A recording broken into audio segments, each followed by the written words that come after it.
유동열의 안보전선입니다. 자, 개성공단, 북한이 핵실험하고 대한민국 정부가 굉장히 발빠르게 움직였습니다. 즉각 폐쇄를 한 건데요. 가동 중단의 배경 뭐라고 보십니까? 예, 먼저 그 용어를 잘 보셔야 됩니다. 개성공단의 가동 중단입니다. 이게 개성공단의 폐쇄가 아닙니다. 자, 이 말은 무슨 말이냐면 개성공단을 정상적으로 작동되는 것을 가동을 막는다는 것이죠. 중단한다는 것은 바로 언제든지 문제가 해결되면 다시 재가동할 수 있다는 것을 의미하는 겁니다. 자, 그렇다면은 개성공단 폐쇄라는 이런 명확한 용어를 사용하지 않고 우리 정부가 개성공단의 그 가동을 전면 중단시킨다라는 표현을 쓴 것은 바로 이러한 그 개성공단 그 가동 중단에 따른 후속 조치가 이루어져야 되는데, 예를 들면은 거기에 있는 개성공단에 있는 우리 측 근로자들을 안전하게 이제 귀환시키는 문제가 있고요. 되고, 네. 거기에 있는 원료라든지 시설 기자재를 갖다 가져와야 되거든요. 여기에서 북한 측을 자극해서 또 상당한 그 갈등의 응사를 한번 고려한 것 같습니다. 그래서 제 생각에는 실질적으로는 개성공단의 폐쇄다. 그렇지만 이 가동 중단, 물론 가동 중단한 것을 제기할 수 있지만 최소한도 개성공단 가동이 중단되려면 북한의 핵실험, 핵을 폐기시켜야 되죠. 그렇습니다. 핵을 폐기시켜야 되고 이 장거리 미사일 같은 거 다 폐기시켜야 된다는 전제 조건 하에 개성공단이 재가동되는데, 북한 김정은 정권의 성격상 그것은 기대하기 힘들거든요. 기대하기 어려울 걸로. 그래서 실적으로는 개성공단의 폐쇄다, 이렇게 보시면 될 것 같고요. 자, 그러면 우리 정부가 이러한 조치를 취할 수밖에 없던 그런 상황은 뭐냐, 배경은 뭐냐, 잘 보셔야 됩니다. 여러분, 이 개성공단은 2004년에 가동된 이후에 그동안 남북 간에 많은 북한의 반문명적인 테러 도발이 있었습니다. 예를 들면은 세 차례에 걸친 핵실험을 했죠. 네. 또 예를 들면 연평도에서 연평해전. 세 차례 했던 북한의 기습 공격을 위한 연평 해전이 벌어졌죠. 대청전도 있고. 자, 거기에다가 북한이 2010년도를 보게 되면 천안함 폭침 사건도 터졌고, 그리고 연평도 포격도발 같은 또 지뢰도발 같은 목침 지뢰 사건, 작년에 있었습니다. 이런 도발이 있음에도 불구하고 우리 정부가 개성공단을 폐쇄하지는 않았습니다. 그건 뭐냐면 개성공단이 남북 경협의 상징입니다. 그래서 이 개성공단을 통해서 남과 북이 통일로 가는 물꼬도 틀고 그런 여지를 남기는 그런 의미에서 많은 우리 보수 논객들의 그런 비판에도 불구하고 정부는 개성공단을 지켜냈던 것입니다. 자, 그러나 북한이 국제사회와 우리의 만류도 불허하고 네 차례나 핵실험을, 사적실험을 강행하고 또 북한에 대한 지금 제재가 진행 중인데 바로 거기에 대항하듯이 인공위성을 가장한 장거리 미사일 발사를 했습니다. 자, 여기서 우리가 국제사회에 대해서 강력한 제재를 지금 제재 동참하고 촉구하고 있는데, 자, 생각해 보세요. 우리 대한민국이 쓸 수 있는 옵션은 쓰지 않고, 그렇죠. 너무 나라한테 북한에 강경하게 북한을 응징하라고 하면 그 말이 됩니까? 중국에서도 개성공단 벌려놓고 나서 지들은 대한민국은 별로 할 수 있는 일인데도 안 하면서 왜 우리 보고 뭐라고 그러느냐. 그렇죠. 네. 그래서 그런 얘기 했습니다. 이 북한에 대한 국제사회의 그 제재에 대해서 우리가 할 수 있는 최대한의 노력을 하고, 우리가 이렇게 했으니 이제 여러분들이 동참해달라라고 해야지 설득이 되지 않겠습니까? 그런데 그동안 이 개성공단을 계속 이 카드를 갖다가 계속 안고 있었기 때문에 국제적인 제재가 강력히 보도한 겁니다. 그래서 이번에 정부가 국제적인 강력한 제재에 동참하기 위해서라도 바로 읍참마속의 심정으로 개성공단을 가동을 중단시킨 겁니다. 아주 늦었지만 다행스러운 일입니다. 그래서 이런 측면에서 우리가 봐주시면 되겠고요. 또 하나 이 배경은 뭐냐면 이제 더 이상 김정은 정권에 대해서 미련을 버렸다는 겁니다. 대화와 협정을 통해서는 김정은 정권은 아무런 것도 이제 기대할 수 없다는 이런 절박감이 반영된 것 같습니다. 그렇다면은 개성공단의 가동 중단이든 폐쇄든 북한이 아파하기 때문에 우리가 조치를 취한 거겠죠. 그렇죠. 경제적 파급력 어느 정도라고 보십니까? 자, 우리 2004년도에 첫 그 개성공단에서 첫 이제 그 공장이 가동됐는데 지금까지 이제 작년 말까지 그 개성공단에 그래서 우리가 건과 관련해서 북한의 임금 등의 명목을 지급하는 게 6,600억이 넘습니다. 어우, 뭐 설비 투자도 1조 이상 된 걸로 설비 투자 나옵니다. 1조 원이죠. 그다음에 매년 1,200억 원을 북한에 제공해 왔습니다. 네. 이게 엄청나게 쉽게 말씀드리면 이게 북한의 그 핵이나 미사일을 개발하는 뒷돈으로 들어간 거죠. 그러니까 지금 이거 개성공단의 경제적 그 흐름을 잘 보셔야 됩니다. 자, 우리가 개성공단의 북한직 그 근로자들한테 한 달에 이러저러한 명목으로 150달러의 그 월급이 지급됩니다. 네. 이걸 직접 북한 측 근로자들이 받는 게 아니라 이 돈이 고스란히 김정은 손에 들어가가지고 네. 실제로 북한 개성공단 노동자한테 들어가는 것은 10% 내외입니다. 네. 그러니까 아마 많이 받으면 15달러, 뭐 잔업까지 포함되면 15달러 내외를 받는 겁니다. 나머지는 이러저러한 명목으로 다 떼가는 거죠. 바로 그 돈이 네. 대부분이 어디로 가느냐? 대부분이 바로 김정은의 통치자금하고 네. 그 아버지 김정일 때는 김정일과 김정은의 통치자금하고 핵과 미사일을 개발하는데 뒷돈으로 들어갔다. 네. 자, 지금 그 미사일 개발하는데 한 3억 달러가 소요된다고 합니다. 3억 달러.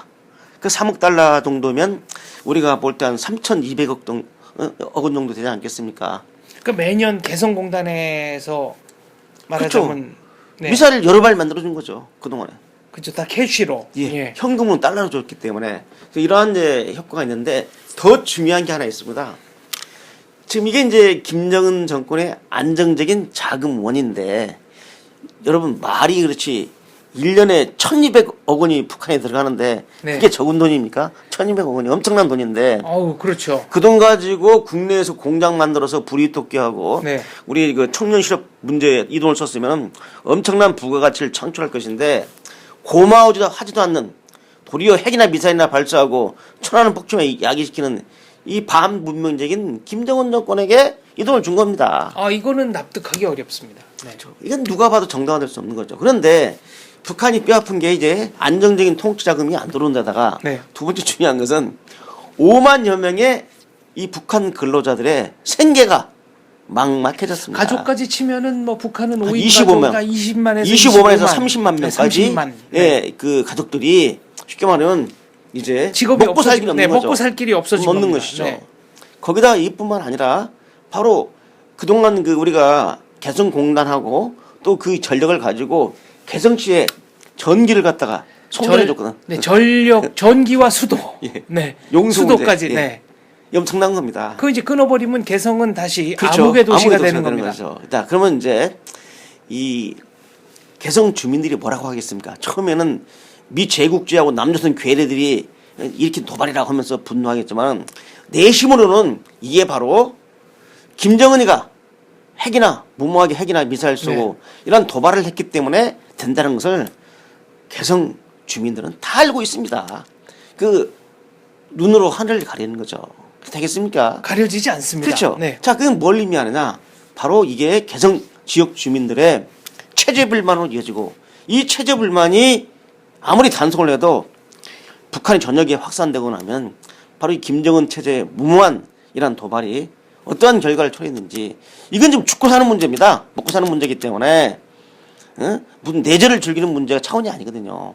이게 개성 주민들한테는 이 먹고 사는 생존의 문제인데 이 생존권을 갖다가 결국은 김정은이가 명줄을 끊었다라고 보는 거죠. 실제로 북한 주민들의 어떤 체제 이탈, 체제에 대한 반발이 심해진다고 봐야죠. 집단 행동으로도 나올 수 있을까요? 집단 행동을 하게 되면 김정은 정권의 그 성격상 네.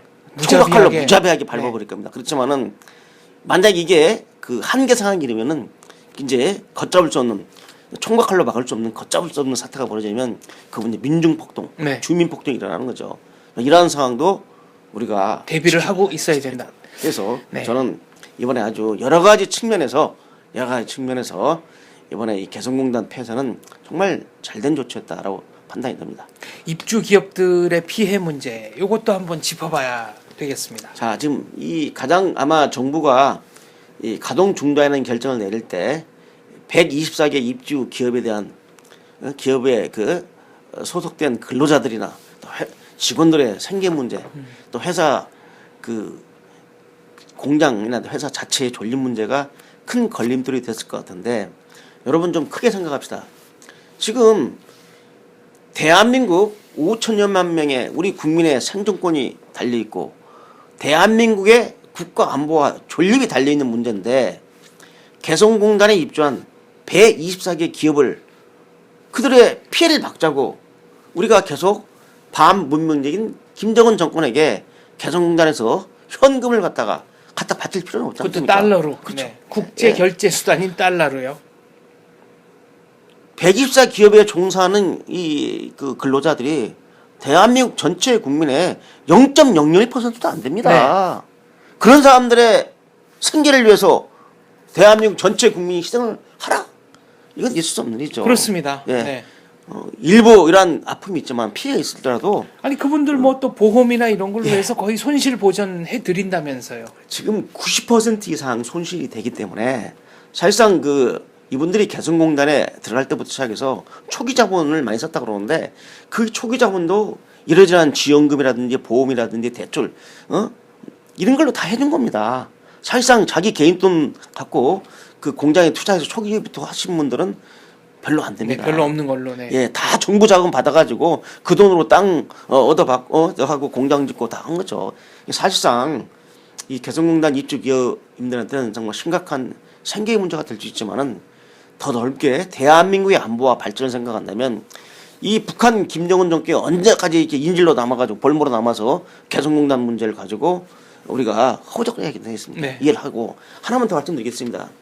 자, 여러분들 지금 남북 간에 이러한 첨예하게 대립되는 이 한반도 현실을 냉정히 직시하시고 대북 사업을 하셔야 됩니다.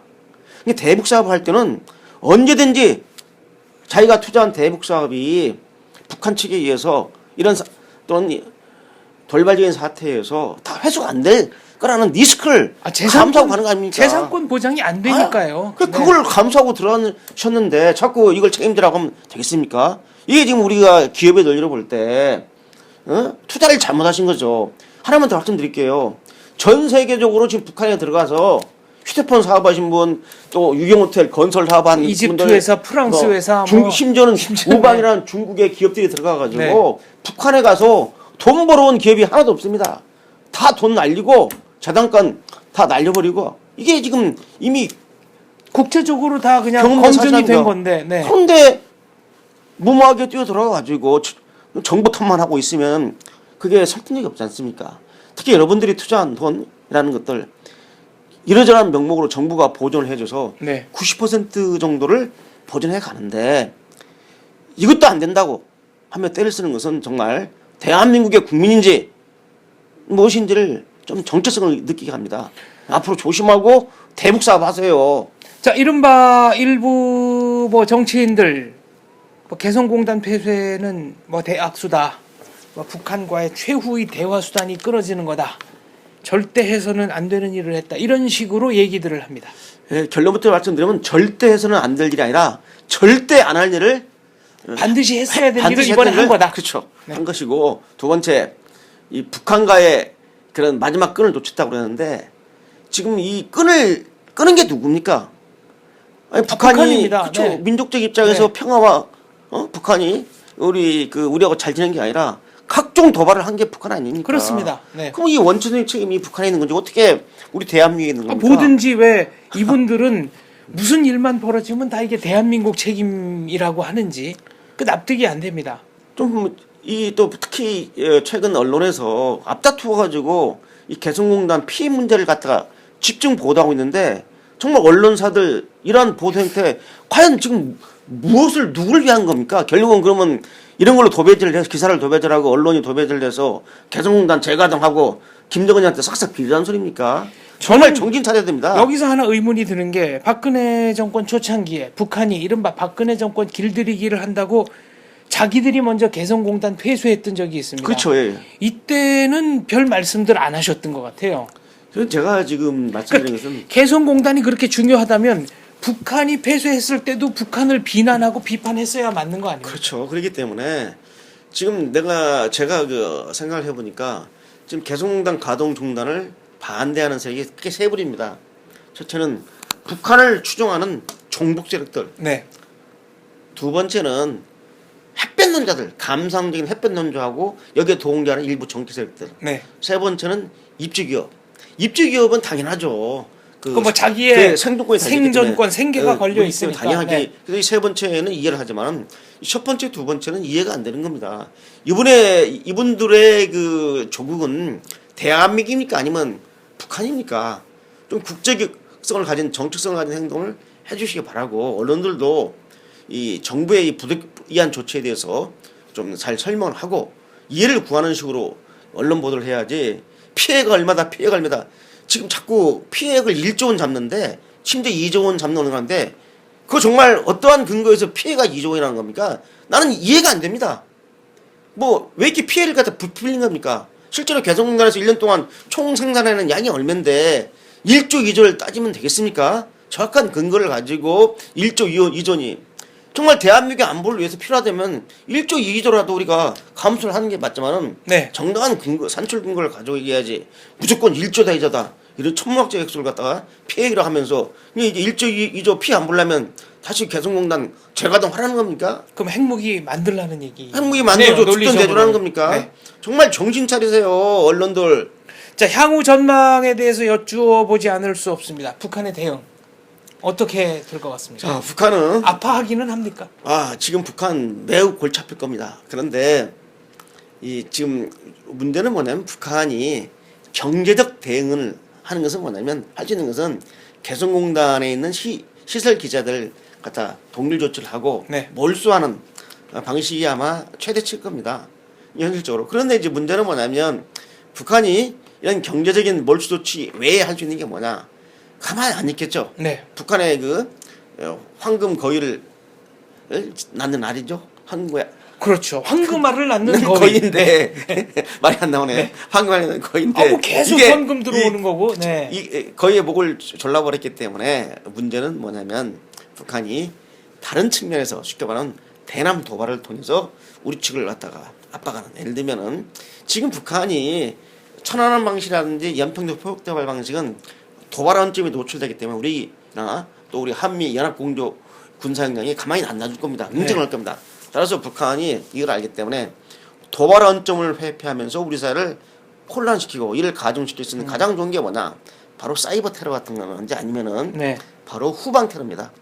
후방 테러라는 것은 뭐냐면 북한이 국내에 있는 고정관점이나 또는 그 불순 종북 세력들을 갖다 부추겨서 국가 기관망, 예를 들면 에너지망이나 전력망이라든지 수송망이라든지 사회 안전망 등에 대한 또 통신망 등에 대한 테러를 하는 문제라든지 이석기 아로가 하려고 그렇죠. 그랬던 바로 그런 행동이군요. 아니면은 해외에서 테러리스트를 고용해가지고 네. 국내에 잠식해서 이러한 테러를 대응하는 방법이라든지 아니면 북한의 특수부대가 직접 몰래 침투해와서 우리 사회를 교란시키는 이러한 다양한 방식이 있는데 이러한 방식은 바로 어떤 문제가 있느냐. 후방 테러는 도발한 점을 찾는데 매우 시간이 걸리고 네. 상당히 그 복잡하다는 것입니다.